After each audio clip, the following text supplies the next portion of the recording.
Right political mileage కోసమే ఇదంతా చేస్తున్నారు అన్న ఒక టాక్ నడిచిన నేపథ్యంలో విభజన హామీలకు సంబంధించి ఒక పూర్తి క్లారిటీ వచ్చే అవకాశం ఉంది ఈ ఇరు రాష్ట్రాల ముఖ్యమంత్రుల భేటీ తర్వాత అన్న నేపథ్యంలో ఇప్పుడు తీరా భేటీ ముగిసేసరికి ఏమాత్రం క్లారిటీ లేని పరిస్థితి అయితే కనిపిస్తోంది. మా ప్రతినిధి రాకేష్ అందుబాటులోనే ఉన్నారు. రాకేష్ శేఖర్ అందుబాటులో ఉన్నారు. శేఖర్, ఏంటి మరి పరిస్థితి? ఈ క్లారిటీ లేకపోవడంపై ఇరు రాష్ట్రాల ప్రజలు కానీ ఆ రాష్ట్ర పార్టీ నేతలు కానీ దీనిపై ఏమనుకుంటున్నారు? మీ దగ్గర ఉన్న అప్డేట్స్ ఏంటి? రైట్, ప్రధానంగా 2 గంటల పాటు 2 రాష్ట్రాలకు సంబంధించినటువంటి ముఖ్యమంత్రులు సమావేశమయ్యారు. 2 రాష్ట్రాల నుంచి ముగ్గురు మంత్రులు అటెండ్ అయ్యారు. 2 రాష్ట్రాల సిఎస్లు అటెండ్ అయ్యారు.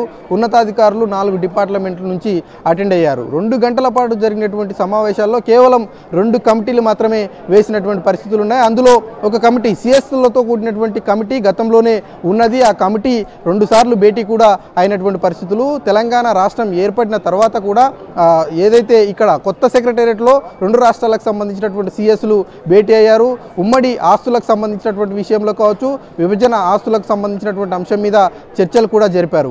ఇప్పుడు జరిగినటువంటి ముఖ్యమంత్రుల సమావేశంలో కేవలం మంత్రులకు సంబంధించినటువంటి కమిటీ వేయడము, సిఎస్లకు సంబంధించినటువంటి కమిటీ వేసి రాబోయేటువంటి రోజుల్లో ఈ 2 కమిటీలు విభజన ఆస్తులకు సంబంధించినటువంటి అంశం కావచ్చు, 2 రాష్ట్రాల మధ్య ఉన్నటువంటి అంశాలు ఏవైతే ఉన్నాయో వాటన్నిటి మీద నివేదికలు తయారు చేసి 2 రాష్ట్రాల మధ్య మరొకసారి భేటీ అయ్యేటువంటి అవకాశాలు కనిపిస్తూ ఉన్నాయి. ఇక కీలకమైనటువంటి అంశాలలో ఇరిగేషన్కి సంబంధించినటువంటి అంశం ఉంది. తెలంగాణ రాష్ట్రానికి సంబంధించి చాలా అన్యాయం జరుగుతుందన్నటువంటి అంశం మీద ఇక్కడున్నటువంటి ప్రభుత్వం అసలు ఈ ఎజెండాలోనే ఇరిగేషన్కి సంబంధించినటువంటి అంశం లేదు అన్నటువంటి చర్చ కూడా చాలా బలంగా జరుగుతుందని చెప్పుకోవాలి. మరికొద్దిసేపట్లోనే మంత్రుల మీడియా సమావేశం ఉంది. ఆ సమావేశంలో ఏం చెప్తారన్నది కూడా చూడాల్సి ఉంటుంది. దాంతోపాటు ఇప్పుడు జరిగినటువంటి భేటీలో స్థిరాస్తులకు సంబంధించినటువంటి విషయం కావచ్చు, భద్రాచలం దగ్గర 5 గ్రామాల విలీనానికి సంబంధించినటువంటి అంశం మీద చర్చ జరిగినట్లు తెలుస్తూ ఉంది. దాని మీద ఎలాంటి నిర్ణయం తీసుకున్నారు అన్నటువంటి అంశం మీద క్లారిటీ వచ్చేటువంటి